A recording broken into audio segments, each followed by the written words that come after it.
Há 250 anos, aproximadamente, um pensador inglês, Thomas Hardy, escreveu uma frase perturbadora. O homem contemporâneo, referia-se à sua época, perdeu o endereço de Deus. Na atualidade, parafraseávamos o eminente pensador, dizendo que o homem moderno perdeu o endereço de si mesmo. As grandes conquistas da tecnologia não lograram ser acompanhadas pelas conquistas ético-morais. O indivíduo, mesmo vinculado a determinada crença religiosa, perdeu-se na busca interna e ambiciosa do poder, do ter, do gozar.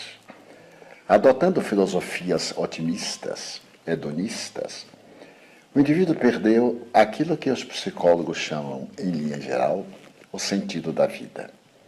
Coube, por exemplo, a Viktor Frankl, o notável psiquiatra austríaco, estabelecer que toda vida, para ser digna, deve ter um ideal. Carl Gustav Jung, à sua vez, asseverava a necessidade de um significado para ter um motivo de ser alguém na busca existencial. Tudo isso descambou depois dos anos 50, os denominados anos dourados do século passado. Porquanto o materialismo, disfarçado ou não, invadiu as mentes jovens e a busca do prazer substituiu os ideais de engrandecimento humano. O ideal de que a vida tem um sentido ético desapareceu para o viver agora, porque senão a bomba cai e tudo se aniquila. Era uma visão do pós-Segunda Guerra Mundial. E isso se foi tornando cada vez maior. E logo surgiram fatores de natureza sociológica, de natureza emocional, como a destruição da família. A desagregação da família expulsou da intimidade do lar o futuro da humanidade.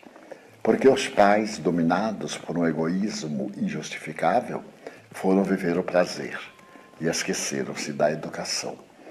Durante um período transferido a educação para a escola, cuja função não é essa. A função da escola é instruir, da família educar. Naturalmente, na grade escolar, realiza-se a educação formal, mas não aquela educação moral, que depende do exemplo da família, que é a sociedade em miniatura. Então o indivíduo perdeu o sentido da vida. E quando qualquer ocorrência negativa se lhe sucede, apela para a autodestruição, como se a morte pudesse aniquilar a realidade do ser.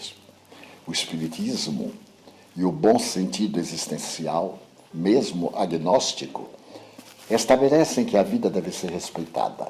Já que não somos o Criador, não podemos ser o destruidor e jamais lograríamos morrer pelas próprias mãos, nunca. Deveremos compreender que a nossa vida tem um sentido muito significativo, não só para nós, como para a sociedade. E isso surpreende os grandes estudiosos.